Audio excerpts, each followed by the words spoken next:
So we hear today from the Gospel of John this story of the man born blind and Jesus' healing of him.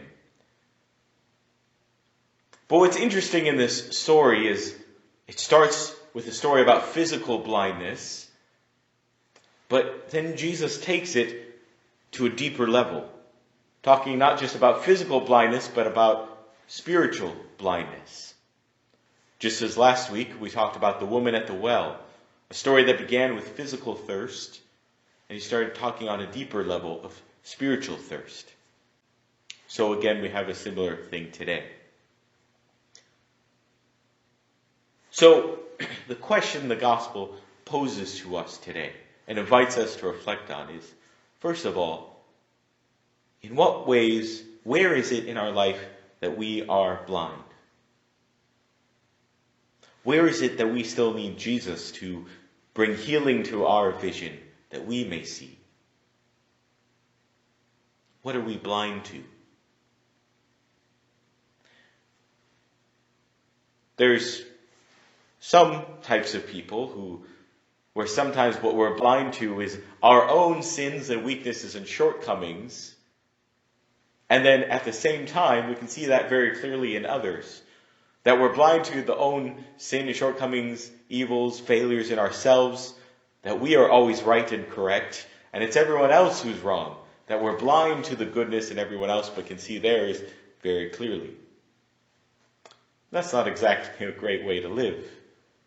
That people who tend to live like that tend to be, well, various ways. They're always right, cantankerous. They reduce others to simply the sum of their faults. And some of us are guilty of that. But also, in our human nature, we can also inversely tend to the other extreme.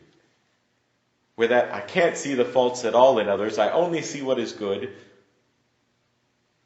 And I'm blind to their faults, but I'm also blind then to the goodness in myself. That in myself, I only see that which is wrong and bad and awful. And that, when we tend towards that sort of blindness, we tend to fall into insecurity, self-deprecation, to going from broken relationship to broken relationship.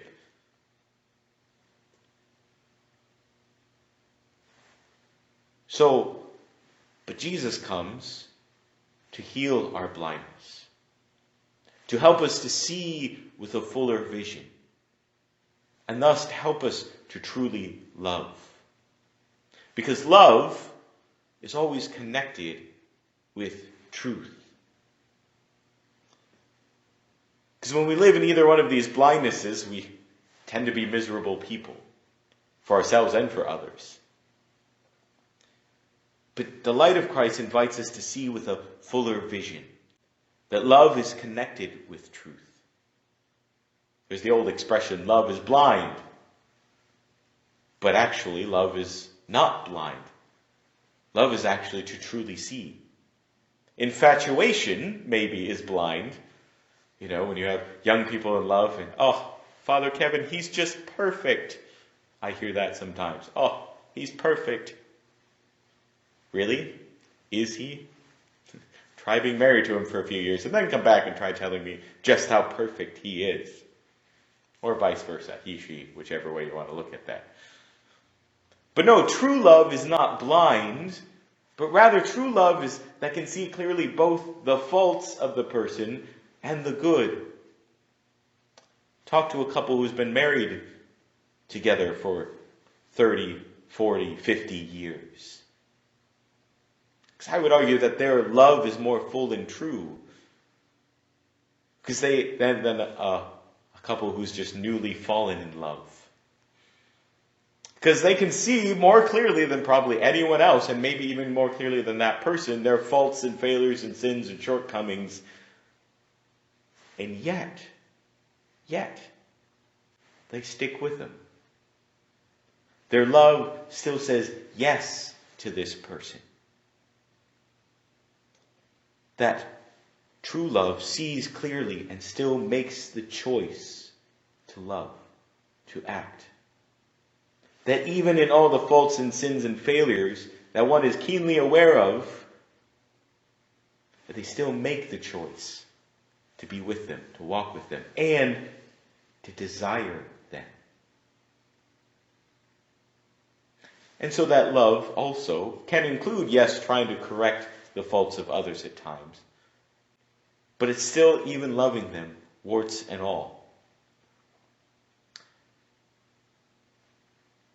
So this is what Jesus is inviting us to, in opening our eyes. To not just see the wrong in others and thus write them off, or simply the wrong in ourselves and not see what we're worth in God's eyes. But so also not to ignore the faults in others, but see them so we can help others live fully. And so also not ignore the faults in ourselves so we can live with humility. And it's finding that fullness of vision that Jesus invites us to open our eyes. And the problem, as Jesus says, doesn't come so much in our blindness, but as he told the Pharisees, in the denying that we are blind, claiming that our narrow perspective we see is the only way and this is it. All that person is the sum total of their failures. Or all that I am is the sum total of our failures. That this one aspect of who we are is all we can see. And that's where troubles come in. As Jesus says to the Pharisees, if you were blind, you would have no sin, but now you are saying, we see, so our sin remains. One of the great philosophers, I think it was Socrates or something, said something to that that's the beginning of true wisdom. The first step of knowing that I know nothing.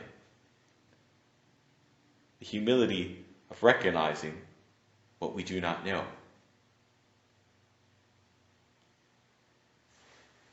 There's also blindness in another way that I want to touch on.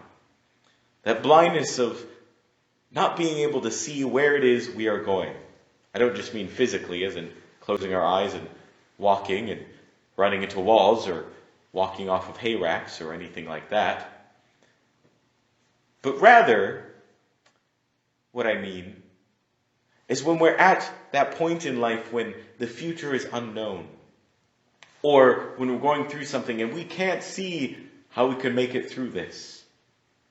Or we're afraid that if this happens, if X, Y, or Z happens, I have no idea how I could carry on in that situation. The unknown, the uncertainty of how to move forward. The fear of what could happen. And we're in a time that exists as such right now, when the future seems very unknown. How long are we going to be socially distanced? How long will the coffee shop be closed? It's a question Father Kevin asks. But how long will we be living in this strange time and situation? Could be a month, a few months. But in all of this, that the Lord invites us, in that unknown and the blindness, to look to Him, to be our light. To light and to guide our step of the way. The scriptures say that the Lord is a light unto my path. That doesn't mean He lights up the whole path, but sometimes He'll just give the next step. That I can see the next step and trusting in Him step by step. To recognize in my blindness that I need to lean on Him, to let Him to take my hand and guide me. Because I don't know. I don't know where I'm going. Lord, I don't know how I'm going to get through this. I know I've certainly had many experiences of that in my own life.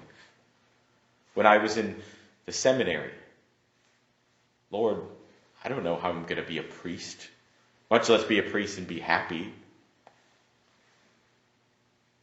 How is it you're calling me? How can I live into this? Lord, I don't understand. Or when there's rough moments in life, difficulties in relationships or friendships. Lord, I don't know the path forward. I don't know how to carry on. And so the first step is recognizing our own blindness. Lord, I don't know. So lead me, guide me, take me by the hand, and show me the way. This is where, in moments like that in my life, has come into play one of my absolute favorite hymns. The hymn we opened with today, Be Thou My Vision.